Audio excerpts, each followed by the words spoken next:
Bienvenue dans Afrique Presse, l'émission débat RFI TV5 Monde. À mes côtés, Hassan Diop de Radio France Internationale, Francis Laloupeau d'Africa numéro 1, Vincent Eugeux de l'Express. Une édition spéciale entièrement consacrée au Gabon qui connaît depuis mercredi une crise post-électorale. Malgré les appels au calme lancés par la communauté internationale, la tension n'est pas retombée à Libreville et dans certaines localités à l'intérieur du pays au lendemain de l'annonce des résultats proclamant Ali Bongo vainqueur de l'élection présidentielle. Bilan de la répression, 2 morts et de nombreux blessés et l'assignation au quartier général de Jamping de plusieurs leaders de l'opposition. Le point de blocage entre les deux camps qui revendiquent chacun la victoire du scrutin du 27 août dernier, le recomptage des bulletins de vote et en particulier ceux de la province du Haut-Ogooué, recomptage auquel s'oppose le pouvoir car, dit-il, cela n'est pas prévu par la loi. Le reportage sur les émeutes de Libreville de Maud Roubaud et de Clément Aline. Le calme règne à Libreville ce jeudi, hormis quelques scènes de pillage. Mais la capitale gabonaise porte encore les marques des violences de la veille et les militants pro-Jamping ne sont pas prêts à accepter le résultat annoncé. On veut résister, on veut notre victoire et la victoire doit revenir au peuple. Nous ne sommes pas armés, mais on tire à balles réelles. Voyez-vous la douille? J'en connais parce que j'en ai vu. Les autorités ont annoncé avoir arrêté entre 600 et 800 personnes à Libreville. Pour le pouvoir, cette répression était nécessaire après l'incendie de l'Assemblée nationale mercredi soir. La démocratie s'accorde mal des succès autoproclamés. Des groupuscules formés à la destruction, la démocratie s'accorde mal de la prise d'assaut d'un parlement et de la télévision nationale. L'opposant à Ali Bongo n'a pas tardé à lui répondre. Voilà un tyrannon qui parle de démocratie. Est-ce que la démocratie exige que des gens, même s'ils ont pris le Parlement, ils n'ont tué personne, qu'ils arrivent la nuit par hélicoptère et qu'ils bombardent? En début de matinée, le QG de Jamping a été attaqué par des gendarmes et la garde républicaine, appuyée par des hélicoptères. Des témoins racontent que des militaires ont fait irruption en tirant à l'arme lourde.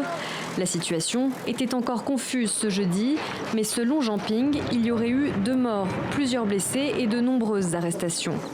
Une vingtaine de personnes seraient encore retenues à l'intérieur du bâtiment. Ils ont arrêté tout le monde. Les principaux leaders qui étaient là-bas, ils semblent avoir perdu la raison. Ailleurs dans le pays, le ministère de l'Intérieur a annoncé l'arrestation de 200 à 300 personnes après des émeutes. Malgré le retour au calme ce jeudi, la communauté internationale maintient la pression sur le régime d'Ali Bongo et exige toujours un nouveau décompte des votes. Une demande à laquelle Ali Bongo n'a pour l'instant pas l'intention de se plier. Bis repetita pour le Gabon, car en 2009 déjà, l'élection d'Ali Bongo avait été contestée et avait donné lieu à des émeutes à Port-Gentil, capitale économique du pays. Cette fois, Ali Bongo fait face à l'union de l'opposition gabonaise, soutenue par la population, et qui refuse de se voir confisquer sa victoire. Hassan Diop finira-t-il par céder? Difficile à dire. En tous les cas, pour l'instant, on peut juste dire qu'il a peut-être marqué des points, Ali Bongo. Tout d'abord parce que la communauté internationale a réagi, certes. La communauté internationale, notamment après les conclusions de la mission d'observation de l'Union européenne, appelant à présenter des résultats bureau par bureau. Après cet appel, la communauté internationale a évoqué le doute, c'est le cas notamment du ministre français des Affaires étrangères, l'ONU, enfin bref, la plupart des partenaires sérieux ont appelé effectivement à cette publication et un peu plus de transparence sur cette élection. Mais ça se borne à ça. Et on voit mal quelle pression la communauté internationale pourrait exercer sur Ali Bongo et on voit mal à l'intérieur du pays comment les institutions accepteraient effectivement ce que refuse aujourd'hui le pouvoir. Un certain nombre d'observateurs ont fait remarquer que le Conseil constitutionnel n'invalidera pas cette victoire d'Ali Bongo, car ce même Conseil constitutionnel avait, d'après les opposants, adopté une attitude tout à fait partisane concernant le dossier sur les origines prêtées à Ali Bongo. Bref, je crois que, en tout cas, à ce niveau, à ce stade, c'est-à-dire 2 jours après ce début des émeutes, 2 jours après, au moment où nous parlons ce vendredi matin, pour l'instant, on a l'impression que c'est plutôt le pouvoir qui a plutôt les choses en main. C'est un avis que vous partagez, Vincent Hugeux? Je dirais qu'indépendamment de toute morale civique et citoyenne, le temps semble travailler pour le pouvoir sortant. Alors certes, un correspondant me disait ce matin qu'il y avait des troubles en pays Fang, dans le nord, et que par exemple, ça reste évidemment factuellement à vérifier, la route Oyem-Bitam aurait été coupée par des insurgés locaux, que certains ponts auraient été perdus en termes de contrôle par la gendarmerie. Mais ce qui est clair, c'est qu'à ce stade, en tout cas, on ne peut pas dire qu'il y a un embrasement généralisé.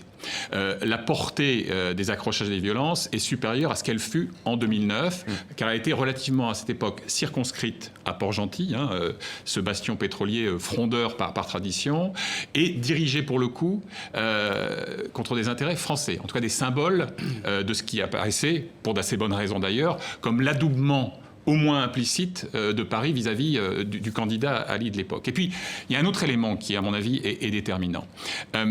Tant que le régime tiendra les clés de l'appareil sécuritaire, on voit mal comment il pourrait y avoir inversion du rapport de force. C'est-à-dire que n'oublions jamais que même si en son temps il fut écarté du ministère des Affaires étrangères par son père, on se souvient qu'à l'époque il avait porté Omar à 35 ans l'âge minimum pour être ministre, qui avait obligé d'ailleurs Ali, c'était un camouflet pour lui, à renoncer à son marocain. Il a ensuite quand même tenu pendant 10 ans le ministère de la Défense. Et il a profité de ce mandat-là, ce mandat décennal et évidemment de son septennat, pour installer dans les positions clés de l'appareil sécuritaire et surtout des unités spéciales, celles sur lesquelles repose l'assise sécuritaire du pays, des hommes fidèles qui ont autant à perdre que lui d'une chute du régime. Francis Laloupeau, alors le point de discorde, c'est les voix dans la province du Haut-Ogooué, une province pourtant qui, sur le poids démographique, n'en représente que 2%. Comment la tendance a-t-elle pu être inversée alors que les premières estimations donnaient Jean Ping devant avec près de 60 000 voix? Ce qu'il faut noter, c'est qu'en fait, cette manipulation électorale s'est passée au grand jour. Presque en direct, je dirais, le monde entier a pu suivre ce qui se passait d'heure en heure, au jour le jour, sur les réseaux sociaux, etc. Parce que les temps sont différents. Nous sommes dans des temps aujourd'hui, voilà, il y a un décalage extraordinaire entre la réalité actuelle et des pratiques qui sont des pratiques d'un autre âge. Ce qui s'est passé, c'est comme un film qui s'est déroulé devant le monde entier, de jour en jour, au moment où on attendait les résultats, qui a été attendu pour 72 heures, qui a été retardé, etc., pour des raisons d'ailleurs inconnues, parce que pour un pays qui compte 600 000 électeurs, on se demande, voilà, on s'est demandé pourquoi il fallait 4 jours, évidemment, 4 longs jours pour parvenir à proclamer des résultats. Alors, pour répondre à votre question, je pense qu'on parlera définitivement pour le Gabon désormais de l'ajustement électoral du Haut-Ogooué. Je veux dire, c'est un phénomène qui se répète, où on amène à la dernière minute des voix, des procès-verbaux avec je dirais, des chiffres absolument ahurissants. C'est-à-dire que la population du Haut-Ogooué qui pratiquement double, 95% de suffrages accordés au chef de l'État, au président sortant, 99%, pas de 100% de participation, c'est jamais vu nulle part.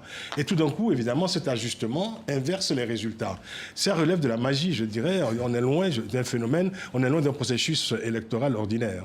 Assane Diop, fragilisé par la saignée qu'a connue le PDG ces derniers mois, Ali Bongo n'avait-il pas intérêt justement à verrouiller le processus électoral, puisqu'il est contrôlé de bout en bout par une administration qui est aux ordres? Mais de toute façon, il faut d'abord se dire qu'en Afrique centrale, quand on a le pouvoir, on tient à le garder. Et c'est ce qui se passe. À chaque élection, ceux qui ont le pouvoir, ceux qui ont les moyens de l'État, en général, ne perdent pas le pouvoir. Et pour revenir sur le cas du Haut-Ogooué, effectivement, variable d'ajustement en faveur du pouvoir, et ça depuis l'époque du père, c'est tout simplement parce que c'est la région, c'est le fief des Tékés, c'est-à-dire le fief des Bongos. Et même aujourd'hui, malheureusement... Le fief des Bongos, mais Ali Bongo ne parle pas le Téké. Voilà, et il se trouve que même aujourd'hui, dans le Haut-Ogooué, il y a des gens qui protestent. Bien sûr, trois barons ont appelé à voter pour Jean Ping. Plusieurs barons ont appelé à voter en faveur de Jean Ping. Par ailleurs, des électeurs, une partie de la population locale s'insurge contre ces résultats, disant qu'on nous a fait voter sur le nom d'Ali Bongo. Or, ce n'est pas vrai. Donc, effectivement, cette absence, ce refus de publier les résultats bureau par bureau sème le doute. Cette attitude est pour le moins suspecte en disant que oui, ce n'est pas inscrit dans le code électoral, oui, ce n'est pas inscrit dans la loi électorale. Mais si le pouvoir veut tout de même calmer le jeu, si le pouvoir veut éviter de voir déferler dans la rue effectivement des casseurs ou alors simplement des gens qui contestent de bonne foi la version qu'on leur donne sur le verdict de cette élection, il faut que ce pouvoir se montre transparent. Alors que M. Bongo a dit oui, cette élection s'est déroulée dans la paix et dans la transparence, et malheureusement, les faits démentent ces allégations. Vincent Hugeux. Oui, écoutez, pour tordre le cou une fois pour toutes à cette légende d'arithmétique électorale, regardons le taux d'abstention à l'échelon national. Il est supérieur à 40%. Et par je ne sais quel prodige, il serait inférieur à 1% dans cette province. La messe est dite, n'allons pas plus loin. On a entendu le président sortant tout à l'heure nous expliquer que, solennellement, la démocratie ne s'accommode pas de l'assaut d'un Parlement. Mais apparemment, à ses yeux, elle s'accommode fort bien du jeu de bonneteau et électoral et de la valse des procès-verbaux. Et là, il y a une piste de réflexion qui a été d'ailleurs ouverte par Francis tout à l'heure, qui me paraît capitale. C'est celle de l'anachronisme politique. Pour moi, dans la séquence politique africaine qu'on a vécue ces derniers mois, il y a deux incarnations, deux images de cet anachronisme. C'est la proclamation par un militaire en treillis à Ouagadougou, dans une sorte de réédition des putsch vintage des années 70 et 80, par un texte solennel, déclamé d'une manière grandiloquente et heurtée, etc. Première image d'anachronisme. Et puis, autre archaïsme, c'est exactement ce qui s'est passé là. C'est-à-dire que, y compris dans nos rédactions, quand on discutait, les gens disaient « mais non, c'est pas possible, il peut pas faire ça, etc. » Et là, je leur disais « j'adorerais que vous ayez raison. » Mais quelque chose me dit que dans l'invariant politique d'Afrique centrale, ce ne sera pas encore pour cette fois-ci la transparence. Malheureusement, c'est l'anachronisme permanent. Ça s'est passé au Congo-Brazzaville, ça se passe en Angola, non loin, ça va se passer sans doute en RDC, au Congo, en Guinée équatoriale. En Guinée équatoriale, c'est la même famille qui est au pouvoir depuis des lustres, ne parlons pas du Cameroun. Donc, disons que pour la région, ce n'est pas un anachronisme, malheureusement. Il y a quand même Francis Lazebo, comment expliquer justement ce syndrome propre à l'Afrique centrale qui n'a pas passé le cap du multipartisme de 1990. On pourrait renvoyer ça, évidemment, c'est un vaste débat sur la culture politique des régimes qui sont en place et qui ont évidemment du mal à franchir le pas qui projetterait leur pays vers, évidemment, les processus de démocratisation réels. Mais je voulais juste insister aussi un instant sur, je dirais, cet anachronisme qu'on évoquait à l'instant. Mais ce qui s'est passé au Gabon, cet ajustement électoral de Haut-Ogooué, je pense que ça c'est révélateur également de la panique qui s'est emparée du pouvoir. Je crois que le pouvoir gabonais croyait réellement, pensait réellement qu'il allait remporter les élections et avait parfaitement, totalement sous-estimé la capacité de l'opposition à se rassembler. La capacité de l'opposition à se rassembler, à résister à la fraude électorale, et avait également sous-estimé, je dirais, l'ampleur du phénomène de rejet qui s'est développé au sein de la population depuis plusieurs années. Et donc, on a assisté, je dirais, à la dernière minute, à une sorte de, je dirais, de forcing, avec cette fraude qui relève davantage de la fraude artisanale que de la technologie de la fraude telle qu'on a pu le voir sous d'autres cieux en Afrique centrale et ailleurs. Donc je pense que ce qui s'est passé pour le Haut-Togo, ce qui s'est passé à la dernière minute, c'est une sorte de bricolage qui aujourd'hui, évidemment, rend la manipulation absolument grossière, manifeste au regard du monde entier.